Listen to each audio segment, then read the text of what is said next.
Welcome to the Holy Post. Last week, a gunman in Utah killed Charlie Kirk on a college campus. Because of the tragedy and the responses to it, we've decided not to have a guest on today's show.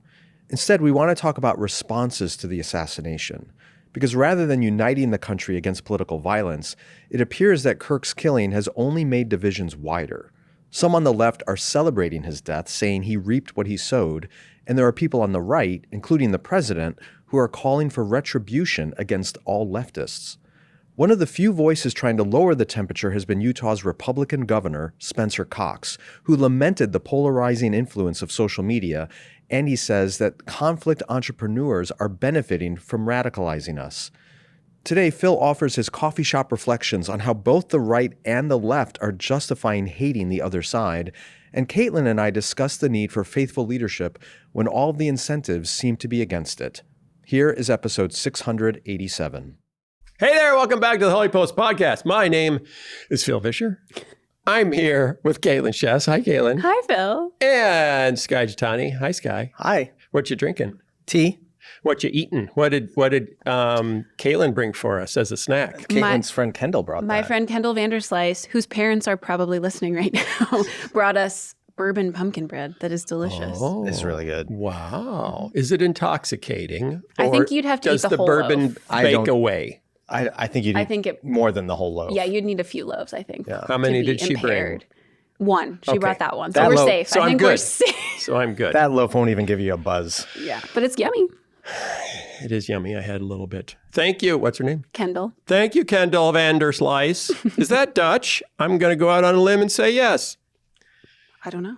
Isn't Vander always Yeah, Dutch? I think so. Oh, well, there we go. I think so until our listeners write in and say, Yes, someone will Yeah. tell you you're wrong. you Someone will definitely tell you you're wrong. dolts, you doofuses. Which is also Dutch. They're always...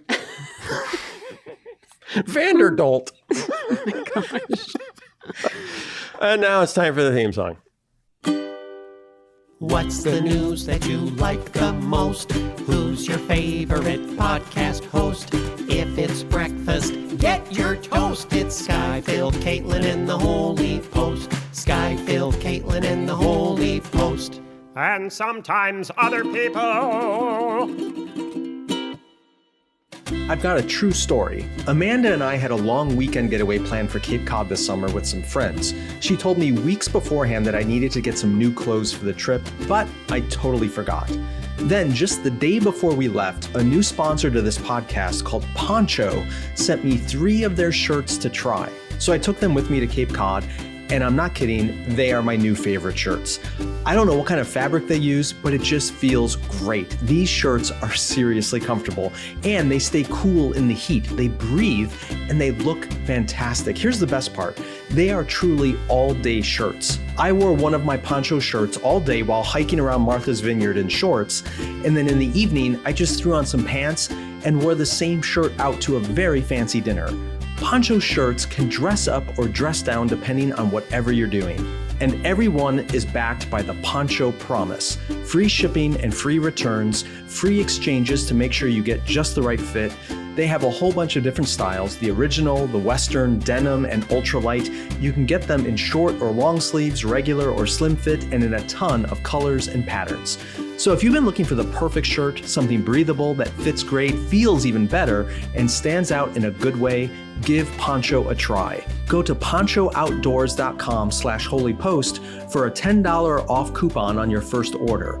That's Poncho Outdoors, PONCHO outdoors.com/holypost for $10 off and free shipping. And thanks to Poncho for my vacation shirts and for sponsoring this episode. Today's episode is sponsored by Our Place. You're trying to eat healthy, right? Are you trying to cook healthy? I mean, is your cookware part of the problem? Most cookware still contains harmful forever chemicals, where a single scratch on a non-stick coated pan can release 9,000 particles of plastic into your food and into you. Our Place makes high-performance, toxin-free cookware. You can cook without worrying that the coating on your pan is going to end up in you. Plus, the cookware from Our Place is gorgeous. Great design, awesome colors. You've got to check it out. Our Place has a 4-piece cookware set that can overhaul your entire kitchen. The set includes includes 2 multifunction always pans and 2 perfect pots in mini and full sizes that replace a whole stack of cookware, and buying them together saves you $150. So stop cooking with toxic cookware and upgrade to Our Place today. Visit FromOurPlace.com/HOLYPOST and use code HOLYPOST for 10% off site-wide. With a 100-day risk-free trial and free shipping and returns, you can experience this game-changing cookware with 0 risk.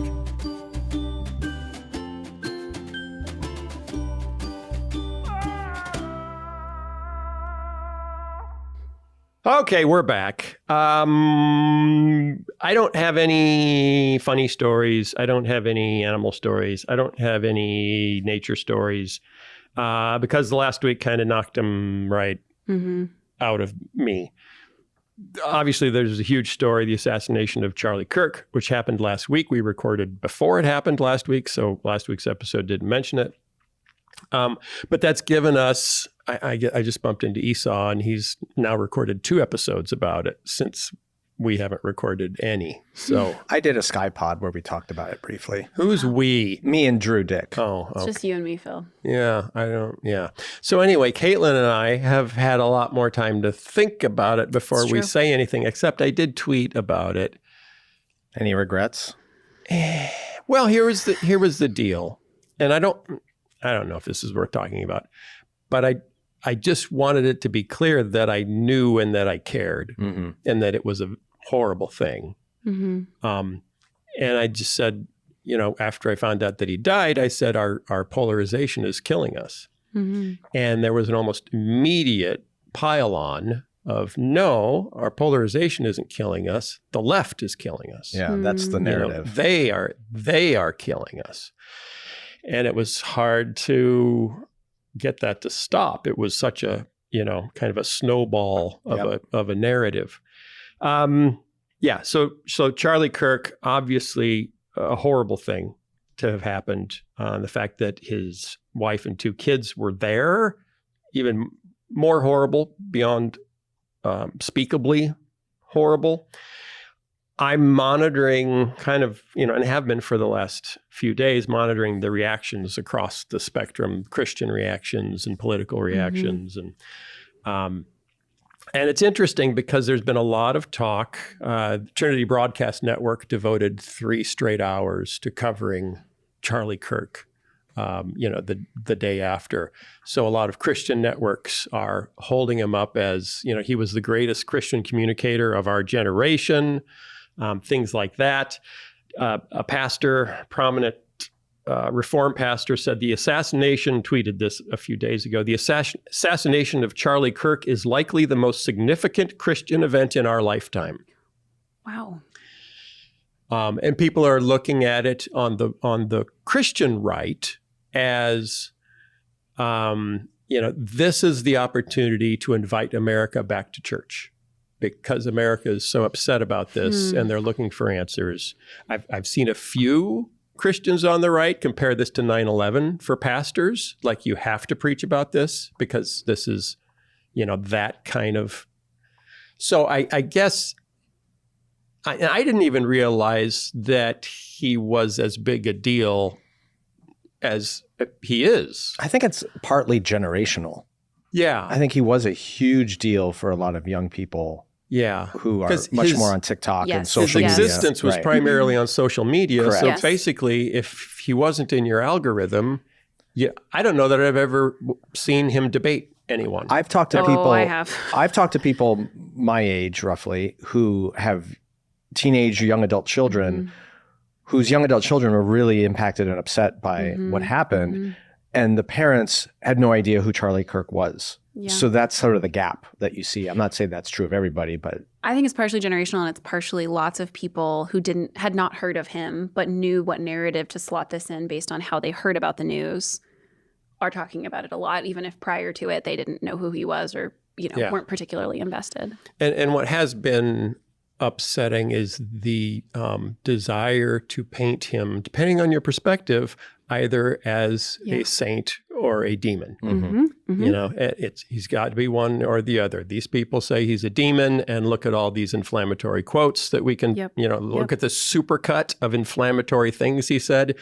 And over here, these people are, in fact, some prominent right-wing Christian influencer said, how quickly could you make the first Protestant Catholic saint? Like, is there a way where the Pope could saint him? Wow. Yeah. So that it's kind of, if your feed is representative across the whole political spectrum, it's wild. It is. Most people's feeds wild. are not, however. I know. Yeah. But it is wild to go back and forth between, I mean, I was really struck by, on one hand, seeing people who are really progressive, friends of mine or people I follow, who under other circumstances would say, when it comes to like prison reform, would say like no one deserves death. No one deserves, like everyone can change and punishment shouldn't be dealt out in the kind of, punitive way it is in our judicial system. And yet some of those people were just on the edge of gleeful about this in a way that was deeply concerning. And then on the other hand, I saw people who, as you were saying, Phil, were just ready to make him a martyr or a saint, or who, for them, the more concerning thing to me wasn't just how they treated this person who had died. It was the way that they used this as a marker for understanding what was going to happen in the future in America. Like, I'm a conservative Christian, and to me, this is evidence that like we're going to be murdered in the streets now. Like, but it was just wild to go. I'm mostly on Instagram these days. It was wild to like shift between stories and hear one of those, like, he deserved death, and then the next one be, they're going to start killing us in the streets. He was a saint. Like, that's just such a wild back and forth. There's two things I can't quite figure out coming from the right. The right historically has had two, I mean, this is an oversimplification, but two things that they really stand strongly on. One is the right tends to be against collectivism and for individualism. Like, rather than grouping people into whole groups, like, all Black people are oppressed or all women are victims of patriarchy or whatever. They want to take things on an individual basis. And secondly, the right has been outspoken about the fact that victimhood is not virtuous. Just because you're the victim of oppression doesn't mean you automatically get standing. And yet in this instance, there's a lot of grouping the entire left together. Everybody who's politically progressive is somehow out to destroy America, out to destroy Christians, out to kill everybody. And secondly, there's this immediate deification of Charlie Kirk because he was the victim of a horrific crime. And so it's just interesting to me that those two values of the right are kind of being suspended in this moment. And they're drawing on the values that are typically associated with the left in the way they're interpreting this horrific event. Though I think that virtuous victimhood thing, it honestly spans the political spectrum. And that part of what's happened on the right even prior to Charlie Kirk is painting themselves as like the victims in the culture war or the victims when, Trump lost the election and was that vote stolen. And it is just striking to me that there's such great incentive now to identify to gain power by identifying with whoever you claim has been victimized. And what worries me about the response from people on the right in my circles, especially Christians, has been how much this plays into we need to strike first because this is how bad things are getting. Like, I know people who have said, I'm buying more weapons to protect myself, or I'm viewing my neighbors differently because of this, because I assume this is a war on us. And that's really scary. That is scary because, I mean, there is no doubt Charlie Kirk was one of the most visible, outspoken advocates of the MAGA right and kind of Christian right out there. But so for average, ordinary, run-of-the-mill conservative Christian Americans to say they're after me now, well, I'm sorry, you're not Charlie Kirk. Yeah. So is it appropriate for all of them to be thinking that they're next on the it isn't like someone Well, there's just the idea, the number of people who are saying he was killed for his faith. Yeah. Right. He was killed because he was a Christian. And I don't know what world I don't know how you come to that conclusion when that's not primarily what he was known for. It's not his, he had some debates that involved Christianity. Yeah. But the majority of his debates were about hot button social issues. But Phil, don't you think part of the way people who are huge fans of Charlie Kirk interpret him is all those other issues that he was an outspoken advocate for? Central to Christianity. Are our view of Christianity. They would argue he held those views because he was a Christian. Yeah.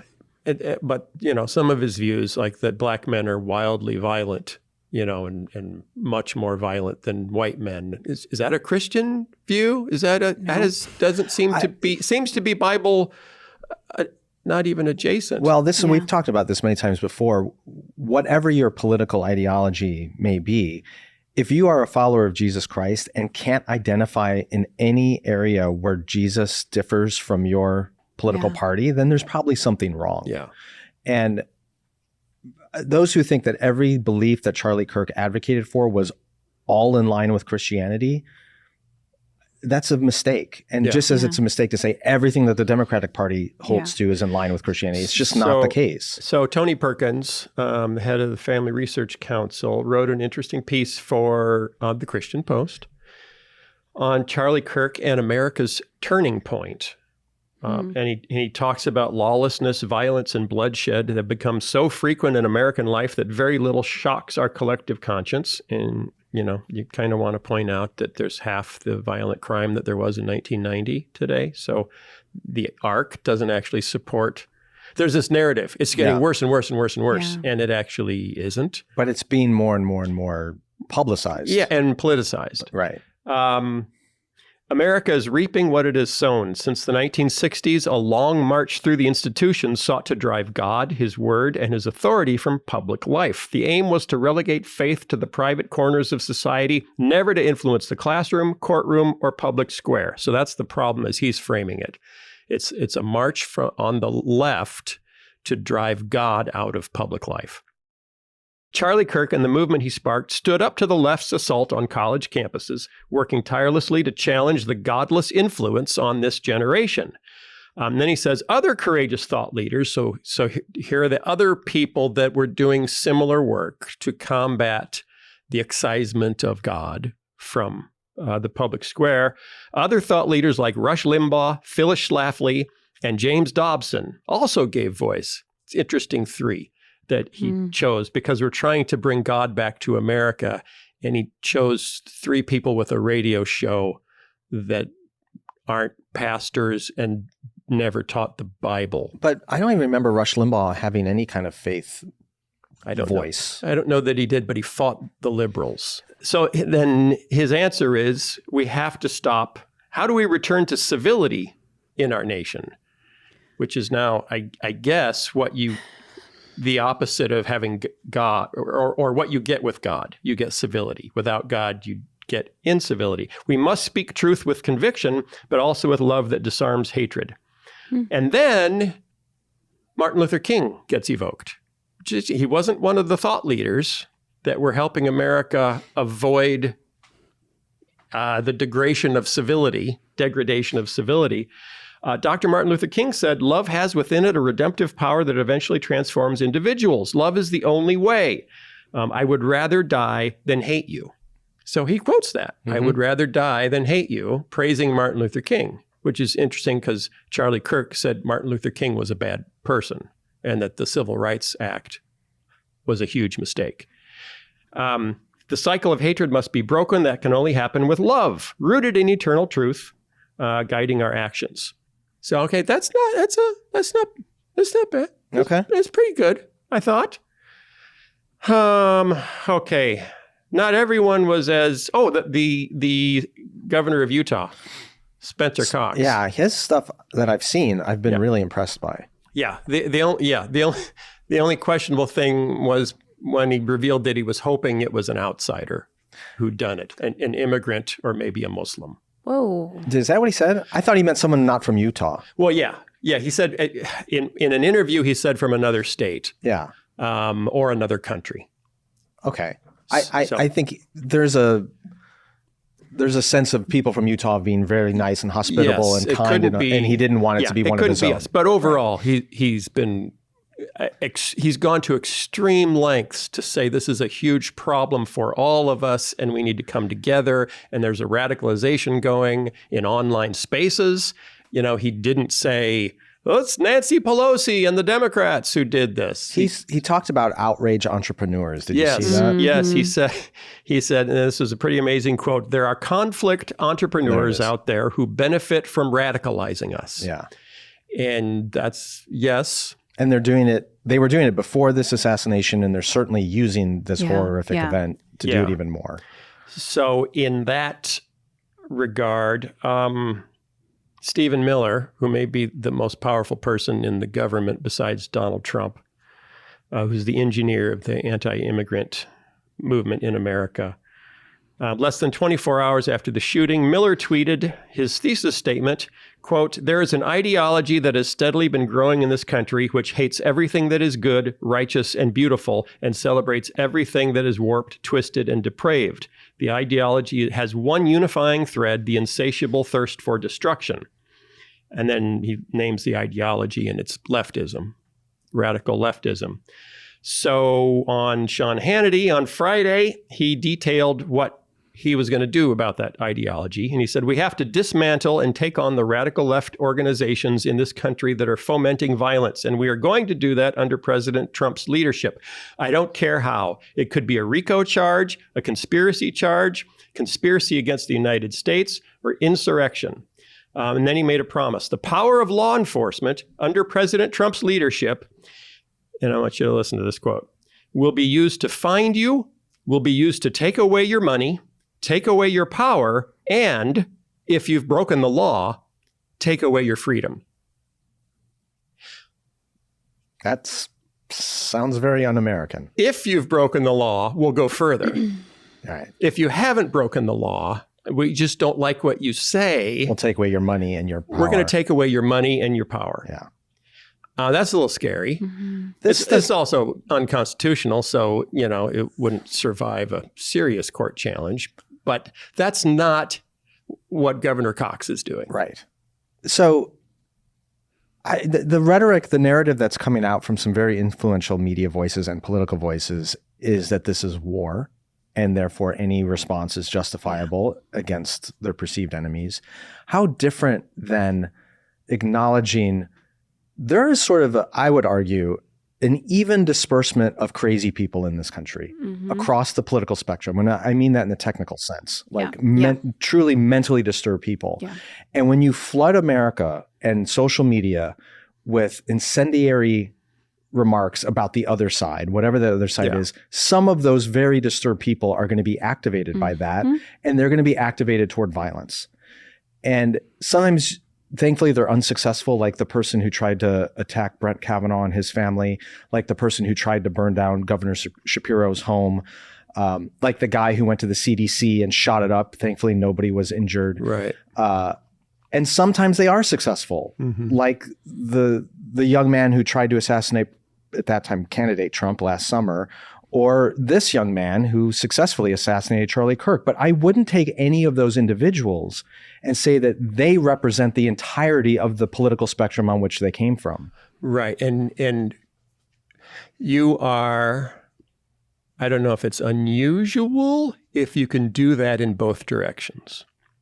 And that's what our buddy David French wrote about over the weekend in the New York Times. He wrote a piece called "There Are Monsters in Your Midst Too," right? Which is definitely worth a read. He asked the question, why, when we can see the evil in the opposition so clearly, are we blind to our own faults? And his friend that he worked with at the National Review, Michael Brendan Doherty, had the answer, when my opponents do something wrong, that's emblematic.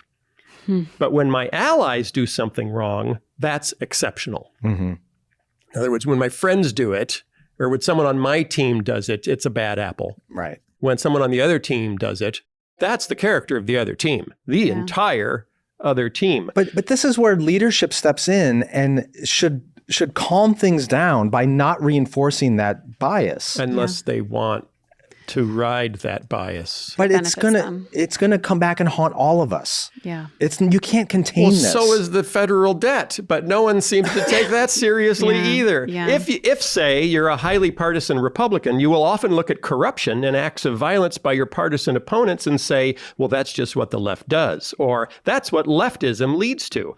If a right-leaning extremist commits an act of violence, or if a Republican is brazenly corrupt, then the response is different. Every orchard has a few bad apples. Or, how dare you compare me to that terrible person? Or, normal Republicans are nothing like that. As a result, no matter the facts of the moment, you end up mad at the opposition. If a left-leaning assassin kills a Republican, then you're angry because the left is violent. If a right-leaning assassin kills a Democrat, then you're angry because the left blames the right for what is obviously an evil individual act. As a result, no matter the direction of the tragedy, the end result is the same. The right grows angrier at the left, and the left grows angrier at the right. Take, for example, this statement from Matt Walsh at the Daily Wire, who went after us on a whole show. Remember when he singled us out? One of the largest media outlets on the right said, Charlie tried to have conversations with you on the left, and you killed him for it. You're killing us in our churches. You tried to kill our president. You killed one of our greatest advocates in Charlie Kirk.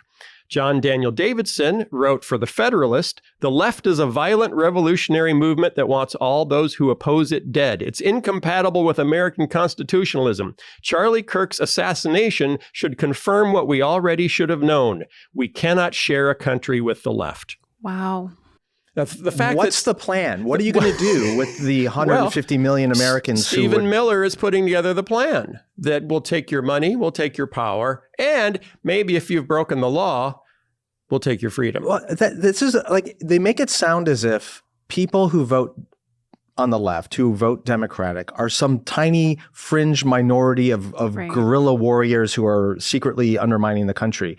We're talking about 49, if not 50% of Americans. What are you going to do saying you can't share a country with them? Yeah. Mm-hmm. Yeah. Yeah. I just, a Christian thought leader, MAGA Christian thought leader tweeted, that if you're a Democrat today, you're either stupid, evil, or both. And because I've interacted with him before, I stupidly decided to question that a little bit. Phil. I know. And say, so are you saying that 80% of African Americans are stupid, evil, or both? Mm-hmm. And he sicked his entire following on me. And they just piled on for about 24 hours with the idiot progressive who's playing the race card, always playing the race card, and he wouldn't answer the question. It's like, but that's what you said, right? But that's what you said because that's the other side. And we have to demonize the other side. And the fact that non-white America largely aligns with the other side is an inconvenient truth that will just say, no, I'm colorblind. Right. I'm colorblind. I want to hear what Caitlin has to say here, but just going back to Spencer Cox, the governor of Utah, he was laying a lot of the blame for where we are as a country on social media and just how it takes these things that have always existed in human nature and it's amplified them. Yep.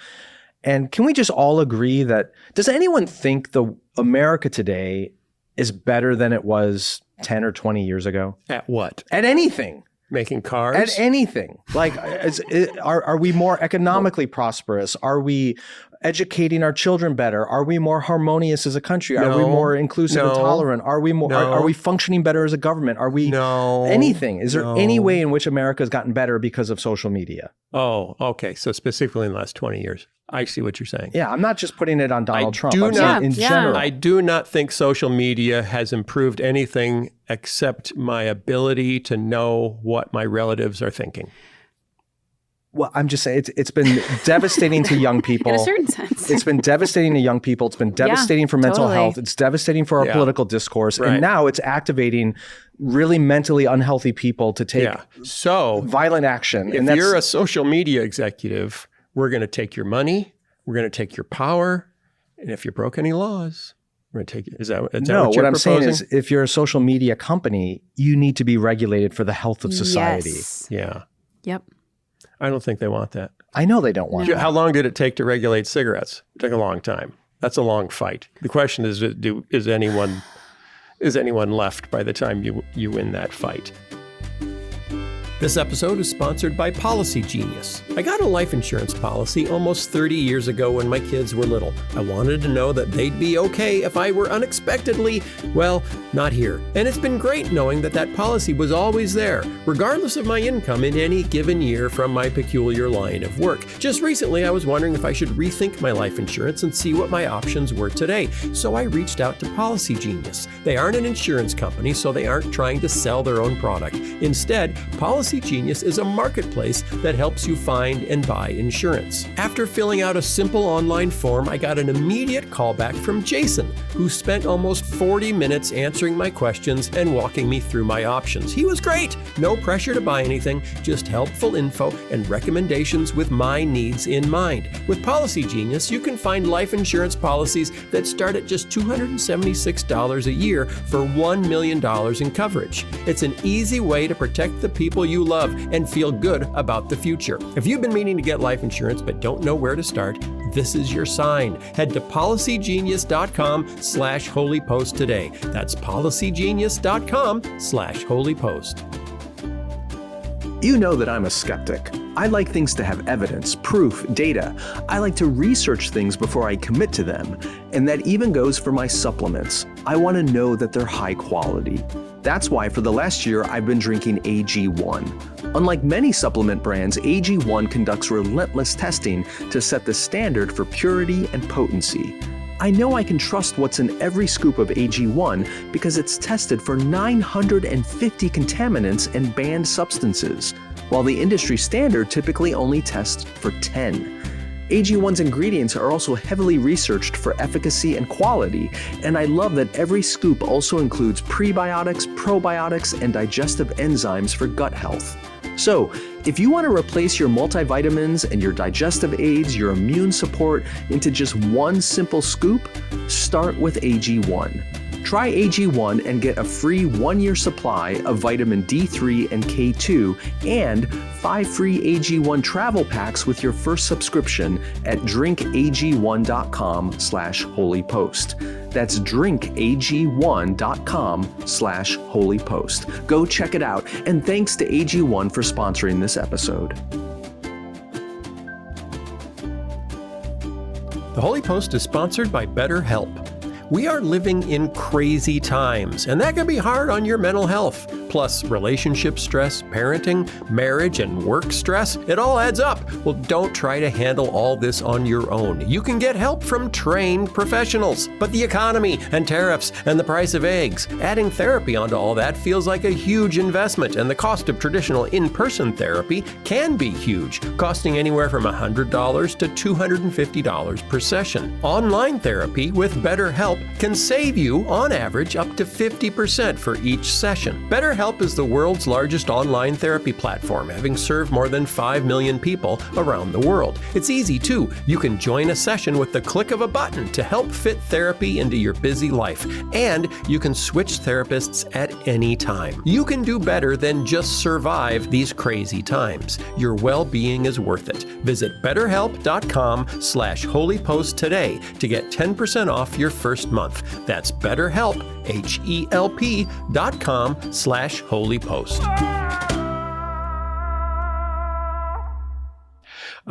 David French says, if we're convinced that political violence comes from only one side of the divide, then the temptation toward punitive authoritarianism is overwhelming. They are evil and violent, and they must be crushed. If, however, we accurately understand that America has an immense problem with violent extremism on both sides, I'm going to get accused of both sidesism, of the ideological aisle, even if at any given moment one side might be worse than the other, then the answer lies in reconciliation, not domination. So the blindness to what he says is the monsters, on your own side, leads to a desire to dominate, not reconcile. And the number of tweets I've seen that just say, how could we cooperate with those people? Mm-hmm. They want us dead. What do you, Caitlin? Hey, you are getting a PhD in political Yeah. theology. It turns out that does not come with solutions to all of these problems. It comes with very Can you get your money back? accurate ways to describe what is happening theologically. I was just looking further down in this David French piece. This is the part that is just like really terrifying to me and so unchristian is I think it's still Matt Walsh. Yeah. After you're killing us in our churches, you tried to kill our president. It's too late to turn the temperature down. This is not a time to hold hands. It's a time for justice. This is a time for good to fight back against evil. It is time for the righteous to prevail. That's the conflict entrepreneur that Cox yes. was talking about. He's using this tragedy to ferment more anger to get more views and more clicks. Most of the people who are in a position to do that kind of thing will not face, I mean, some people like Charlie Kirk will face the consequences of the like increasing political violence and polarization that many of us are contributing to. But a lot of people will actually be somewhat isolated from it and benefit a lot financially from it. But what they're doing is destroying families and churches and neighborhoods and causing, this is a huge example of this, but it happens on smaller levels too. And it doesn't just take physical violence for it to be devastating. It happens when, like I said, families are split apart, churches are destroyed. And this is where the most confounding thing to me about Christians saying stuff like this is not just, I disagree with their politics. I disagree with who they think is a martyr or how to kind of describe the larger meaning of this tragedy. But the thing that's so bizarre to me is like what is most anti-Christian is this idea of it's too late to turn down the temperature. Like the idea that human political disagreements can be ratcheted up to the level of existential risk. We talked about this in the lead up to the election. The idea that could happen to such a degree that violence is justified is so anti-Christian because it assumes that like here and now is all there is. And so if there are resources that are scarce, I have to fight for them. If there are battles that need to be won, I need to destroy the other side. And we've lost completely the beauty of the resurrection of the dead and the life of the world to come. Like people, it's ironic that some of the people who are talking so much, I've seen, we were talking earlier, the like memes or the AI generated images of Charlie Kirk like entering the presence of God. It's weird that some of the people who believe that, have that kind of cosmology, are like, yes, there is both life after death in this sense, but also, if it's a truly Christian account, the resurrection of the dead and the life of the world, Christ is returned. I've seen a lot of people talking about like, this is an omen of Christ's return. The people that believe all of that. And we're ministers of reconciliation. But even the people who are being apocalyptic about it, it's like that historically has sometimes caused great violence and destruction, but also has always had these seeds of saying, if all of that is true, if you believe in the resurrection of the dead and the life of the world to come, if you believe that Christ is returning, that should motivate you to say, I don't need to say anything like it's too late to turn the temperature down because it's not up to me I am not the good fighting back against evil. Like that is, like it says in Romans 12, leave wrath up to God. Like as far as it depends on me, I live at peace with everyone. It's just bizarre that the people who are talking so much about the life after death and the return of Christ miss, I think, the real political import of that. Or the people who are quickest to claim Christian identity are the least likely to actually follow the example of Christ in the midst of persecution. Yes. Which is not just kindness and turn the other cheek for no reason. It's I have the freedom because I believe that all things will be made right and good in the end, regardless of my ability to procure that here and now. So I have the freedom to, even if I am going to be faced with an opponent that even if it was as bad as Matt Walsh describes it, I don't think it is. But imagine he's right, that like they're going to kill us in the streets. The Christian response to that would be like, I believe in the resurrection of the dead and the life of the world to come. So I don't resort to the means that the world uses to get the goals that I have in mind. I resort to different means. It's MLK's quote about, I will not hate you. Yeah. Right. Well, it's a new angle on Christianity within the MAGAverse. You know, it's what, Tony Perkins, who I applaud for saying we need to embrace the love that Martin Luther King talked about, is also the same Tony Perkins when was asked about all these angry Christians, you know, what about turn the other cheek, said, well, you only have two cheeks. Right. You know, so enough's enough. That is a mark of, okay, I want to do some definite both sidesism. And then I want to read some thoughts that I wrote down over the weekend at a coffee shop as I was thinking about this. And then I want you to tell me if you think I'm out to lunch or not. Okay? Can you do that? Can you tell me? Happy to. Okay. Both sidesism. Surveying Americans. When Americans were asked this question, or if they agreed with this statement. Here's a statement. True American patriots may have to resort to violence in order to save our country. Okay, if you're a true American patriot, violence may be necessary. 18% of Republicans agreed with that statement, that violence may be necessary. 11% of Democrats agreed with that statement. So both alarmingly high. both alarmingly high, but significantly higher for Republicans. Okay, now switch the question to this. Do you think it is ever justified for citizens to resort to violence in order to achieve political goals? I don't know if this changes because you took true patriots out of the question. That's a word. Do you think it is ever justified for citizens to resort to violence in order to achieve political goals? Young liberals, by far, the most likely to agree with that statement. Yeah. Okay. Old conservatives, by far, the least likely. I wonder, had they done that question 2 or 3 years ago when Biden was the president, would it have been any different? Like, does it matter who's in power? Who do you imagine is the tyrant? Right. Now, I'll throw another statistic at you, Phil. I came across this one. This is from FIRE, which is the Foundation for Individual Rights and Expression. David French used to be the president of this. So it's a big free speech, First Amendment advocacy group. This year, they found that 34% of college students support to some degree using violence to shut down a campus speech. Wow. 34%. That's up from 24% just 3 years ago. Wow. So when you have more than a third of college students saying that it's okay to use violence to shut down campus speech you don't like, we talked earlier about the irony that people claiming the name of Christ would abandon the way of Christ in this moment. Well, here's an example of young Americans abandoning a core American value of freedom of speech to say violence is okay when someone's saying something on your campus you don't like. This is a bad omen for America. Yeah. If most people can't hold to those basic American ideals. Yeah. Okay, here's what I jotted down in my coffee shop over the weekend. So I was thinking about, this food fight over which side is worse.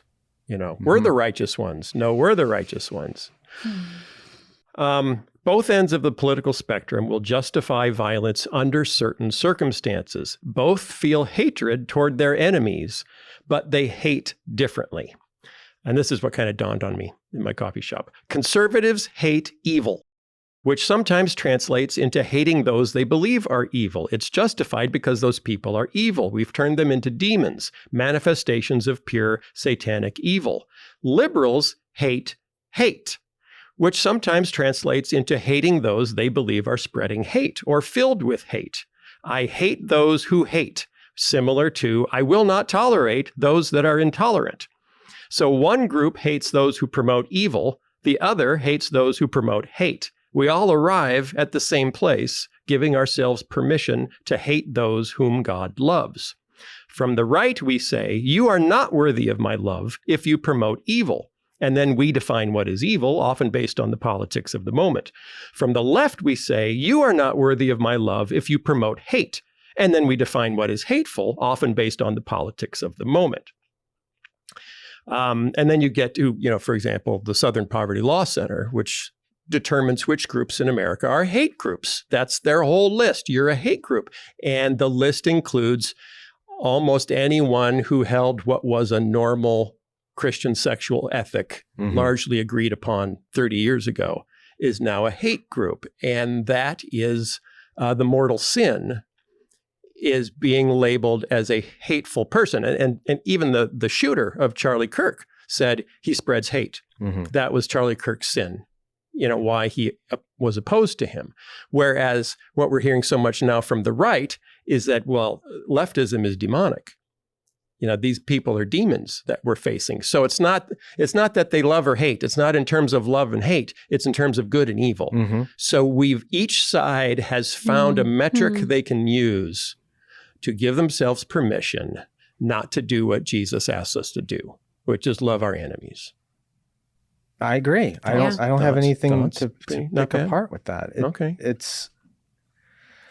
I think what I was talking to my church about this yesterday, but where are the leaders, the women and men, particularly in the church, with real gravity of soul, who can speak into this moment with not the authority of position or the authority of like ecclesiastical office, but just the authority of a soul that is so full of God's presence and spirit that they arrest people where they are and remind them of the way of Jesus. It seems like, I know there are women and men like that in this country. There are.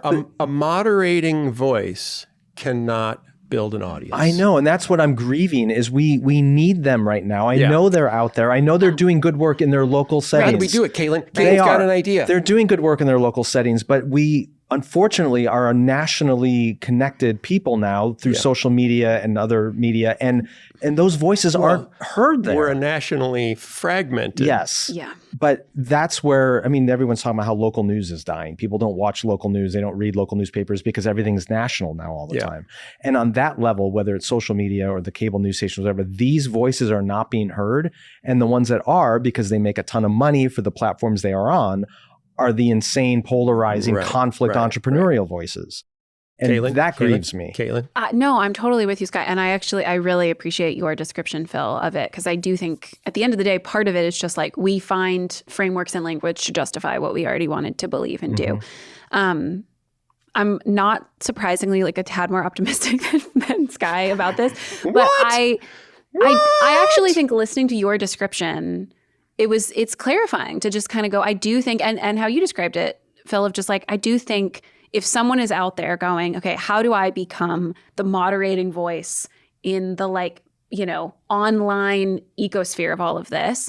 I do think they should probably go, I don't know that that's going to be possible. Like just the logistics of it, the financial aspect of it. And I actually hope in a weird way, this can encourage a lot of us to just go, my sphere of influence is way smaller if I'm going to be a moderating voice. And that's a good thing. We've talked on the show before. I do think some of what creates these dynamics online is not just, yes, we're polarized. Yes, there's incentive to like stoke conflict and extremism, but also a lot of us are fed on the right and the left in Christian and non-Christian spaces that the most important thing you can do is have the biggest possible impact. This is the like change the world is the like, slogan on every Christian college campus and every campus ministry. And I think this can be a helpful way to go if just the mechanics are against me, if I'm going to try and just be like a faithful moderating voice that says there is evil happening across the political spectrum. I want to be someone who says you do keep turning the other cheek. You do resist evil, not with more evil, but with love and generosity and kindness. I think this could be a good push to just be like, that's not going to make me a lot of money. That's not going to make me famous. I guess I have to just like teach Sunday school at my church. And I'm serious, like, and take care of my family well and be involved in my neighborhood association. And I also think maybe the closest you can get on the level of like being a big voice online is not being a big voice that's that moderating, but just being a voice that's like, it would be a good, faithful, fruitful life for someone to do that and tell a story of that. We talked maybe a week or two ago about, do people have an imagination for a different kind of life? We were talking about like dating and marriage. The same is true with this. Like, it's not just, do you give people the right political views? It's also, are you giving them a vision of a good human life that doesn't have to make the biggest impact possible, but can just be like, these 4 second graders are better because of me. The children in my home are better because of me. The people that live on either side of my house are better because of me. I think that's more possible. And I think it's not just that we have to, I think a lot of people look at the dynamics online and think, I have to find a way to work within those dynamics. And I actually think it'd be a really Christian thing to just be like, actually, those don't work and I try to do something else. I agree entirely. And you don't think anyone will do that and it won't be successful? No. I believe in God, I believe people are doing that and I applaud them. And I hope I'm doing that in the ways that I'm called to and be faithful. Here's what I find disheartening. I know people who are doing that very faithfully. I know ministers who are doing that very faithfully in their congregations. I know moms and dads who are doing that and teachers and coaches who are doing that. And what's disheartening is then you find out your teenager has been deeply indoctrinated by TikTok. Totally. Or you find out that lovely Christian couple in your church that you've been preaching to for 20 years has had their minds completely discipled by cable news. And you realize, despite my faithfulness, the people I love most are being deeply malformed by these larger forces that I have no power over. I don't think it's so no power, though. I think too often the local pastor, the mom or dad or whoever looks at that And I know what it's like to feel powerless in response to it, to just be like, I can send you all the articles I can make all the arguments I can make. It doesn't matter. You'll find, your TikTok influencers made a new thing answering the new argument. But I also think sometimes that's what drives us to go like, we need an alternative to those voices, because that's the only thing that will reach people is like a new, and we've seen this. There's been some the New York Times years ago did a podcast kind of showing some of the people who have made huge swings from like very right-leaning rabbit hole online to very left-leaning rabbit hole online. And it's like, it doesn't work to give someone a different voice to listen to. Although it's horseshoe effect, I guess. There's partially that. Those two rabbit holes aren't that far apart. But what's so interesting about it is what they were showing was that sometimes it was these folks trying to be reached by their more like moderate family members by saying, well, why don't you listen to this person? Or why don't you? And they were just the kind of person that was going to fall down a rabbit hole. So it didn't matter. The effect that was intended by their family was like moderate, but it didn't. That gets back to my point, and Jonathan Haidt's been making this point a lot. Like we would all just benefit so much more by being less online. Oh, totally. Period. Totally. And more incarnate, more engaged with family and teachers and pastors and ministers and people in our churches. Like all of that would be healthier for everyone. Yeah. Regardless of what your political leanings might be. Yeah, totally. And we would see fewer people radicalized and fewer people with severe mental health challenges become radicalized and get violent. So I that's why I get back to, it's hard for me to identify anything that's better. No, totally. Because of what social media has done. But I think that there are opportunities for people to be the alternative voice in a healthier way. Sure. In terms of like, is it really hard just on a brain chemistry level to get someone out of some of this stuff online? It totally is. But I also think sometimes we just throw our hands up because we go like, they're too far gone. The rabbit hole is too, and instead of going like, maybe it takes years of like inviting them to dinner and having conversations and like, but I think that this is true of our politics in general right now. So much of the toxicity boils down to the people who I think really have something important to say or have like their head on straight feel powerless. And there's a lot that is really difficult to do. But I just wish that instead of going, like throwing up our hands and just going, this is impossible, we went, maybe I make a very small impact and maybe I don't see the results of it. Maybe I ask someone to dinner for months or years and they never seem to change their mind and they're still listening to the same stuff online. But that's why it's great when you believe in God, who might be doing things that you don't have the power to do or working in ways you don't see. Okay, here's the last thing I wrote at the coffee shop. Which I actually just finished writing while you were talking. So you're not at the coffee shop. And this is troubling, that the secular left and secular right feel less of a cultural or theological obligation to love. So hate has become easier to justify. Secular Black Lives Matter activists were more likely to push Black church leaders to the side and say, your way doesn't work anymore. White, college-aged, anti-colonial activists are less likely to have any connection whatsoever to the biblical call to love our enemies. It doesn't work. It's time to eat the rich. A healthcare CEO was assassinated. Good. And right-wing white supremacists and white nationalists are using Christianity primarily as a stand-in for culture, not a way of living that conforms oneself to Jesus. Our own president and much of his hand-picked staff are examples of this. In our activist far left and activist far right today, the influence of Jesus' teaching has dropped historically low. Celebrating the death of Charlie Kirk or a healthcare executive on the left, calling for civil war and stocking up on ammo on the right for when it all goes down. Jesus' love for enemies has gone missing in American protest. Martin Luther King has been asked not to lead the march. The church and Jesus' teaching have been co-opted for a much more secular ambition, for thirst for power. Nietzsche might have killed God after all. Whoa. Kinda. Oh, no. No, that's not an option. What was that study that put Americans into, I think, 5 categories across the political spectrum? Yeah. And they found that it's like 20% on the far right and 20% on the far left have an outsized influence. So the loudest. Right. It's the activist left and the activist right. Exactly. And I think but that's my point is you're correct about that. That's a study.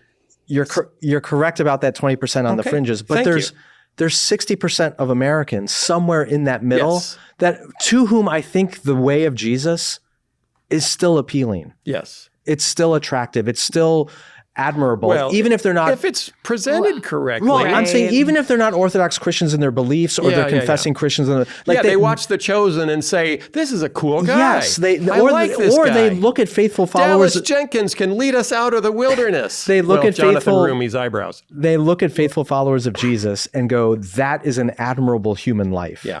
That loves even its enemy. Like that, I still think a majority of Americans are there. They're just not represented by our leadership, and they're not represented by our media, and they're certainly not represented by our algorithms. Kaylee. I say kinda. Start out by saying kinda. Kinda. I actually think one of the words that you used, Phil, was so important, which is secular. Mm-hmm. And secular in the sense of this world is all there is. I don't want to just like harp on my soapbox the same way, but even the way you just described it, Sky, is like, is the way of Jesus appealing? Like, is this way of navigating the world appealing?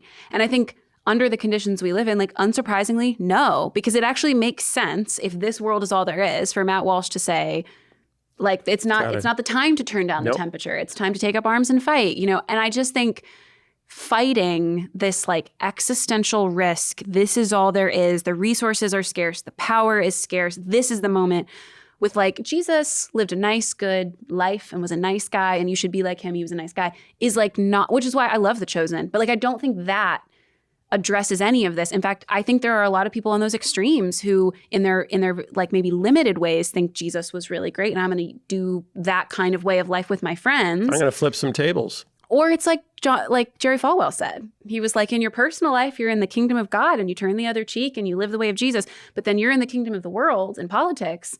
You don't turn the other cheek because you got to fight back. And I think more people are able in their minds to hold together like Jesus was a good guy and I want to live that way when the conditions are right.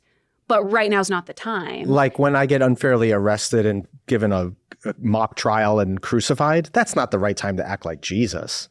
I mean, I think you don't know the whole story. Yeah, totally. But that's part of what I think people are able to hold in their mind is like that way of life works except under these circumstances. And that's where I think the Christian preaching and witness in response to this needs to be actually like, even if the conditions right now are really dire, this is not all there is. And you are not in control of the future. Actually, God is. And that promised end is not conflict and strife and polarization, but redemption and love and restoration and wiping every tear from every eye. And I think we sometimes shy away from that supernatural part of it or that very Christian specific part because the like live like Jesus and turn the other cheek seems more universally applicable. And I think right now it's like, no, you have to believe that there is more than just this world, or the logic that Matt Walsh and the people online are presenting makes perfect sense. They're being totally logical. That makes perfect sense. But again, statistically speaking, the majority of Americans, regardless of their religious tradition, believe there is something more than just this world. They're not materialists. They're not total secularists. I don't think they have an imagination for that. And that's part of the church's job is to give them that imagination. But even when you look, forget the gospel for a second, not that I'm in favor of that, but even when you look at just American mythology, American secular mythology, who are the heroes that this country has celebrated for a long time? There is no American secular theology. It's all... I said mythology. I actually mythology. Mythology. It's all imbued with whether Christian it's MLK symbolism. or Abraham Lincoln, this country, because of some of that Western Christian influence, exactly. has celebrated people who were... Yes. merciful and turn the other cheek. Like we have that in our heritage. But it's not time for that anymore. Which is why what's happening right now and what's so grievous, it's not just that there are people who claim to be Christians who are turning their back on the way of Jesus. All of us who are claiming to be American are also turning our back on America's own mythology and what we have cared about for 250 years, like free speech, like diversity, like e pluribus unum, all those things. So I think there is a way for leaders to step up in this moment in the church and outside the church, both with the gospel in hand and with the Constitution in hand, and say, we are called to be something better. Maybe combined in the same Bible? Because I know one that different you could hands, buy. different hands. Different hands. Yes, Okay. I believe we should start with the church and the people who claim Jesus, but there's a way to appeal even to those outside the church. Yeah, no, totally. Yeah. To our better angels. Yeah, okay. The killing of Charlie Kirk was tragic. There's no world where it wasn't tragic. It's not because of the right or the left. It's because of the fall. And thinking about his wife and his two young kids, growing up without him is just heartbreaking. So we can do better. We can do better. We can resist the voices on the right and left that says, this is the reason why we don't have to respond to our better angels. This is the reason why we don't have to do what Jesus tells us to do in this case, because, quote, we know what time it is. Just love them and push back kind of gently if you can while loving them. Okay, guys, thanks for listening. Thanks for being here, Caitlin. Thanks for being here, Sky. It's a pleasure. Thanks, Caitlin's friend, for the pumpkin bread with bourbon apparently in it. Maybe that's why I'm feeling a little It's a good start to the little show. lighter now. All right, guys, we'll see you next time. Hey everyone, if you liked this video, like and subscribe so that you can see more videos and other people can find more thoughtful Christian content.